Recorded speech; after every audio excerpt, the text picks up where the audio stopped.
క్రమశిక్షణగా బస్సులలో ప్రయాణం చేయండి.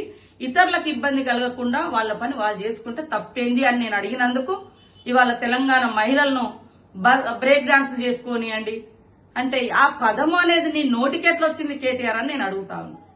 కాబట్టి తెలంగాణ మహిళలకు ఈరోజు క్షమాపణ చెప్పాల్సిన అవసరం కేటీఆర్ కు అదేవిధంగా బీఆర్ఎస్ పార్టీకి ఉందని తెలియజేస్తా ఉన్నా.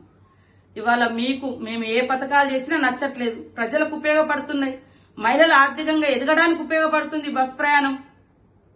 మీకు ఆలోచన రాలే 10 ఏళ్ళు, మీరు పెట్టలేదు. మేం పెడితే రకరకాల మార్పింగ్ వీడియోలు చేస్తున్నారు, తప్పుడు ప్రచారాలు చేస్తున్నారు. అసలు బస్సు ప్రయాణాలలో చేసేటోళ్ళే తప్పుడు మనుషులని తప్పుడు ప్రచారాలు చేస్తున్నారు మీ సోషల్ మీడియాల ద్వారా.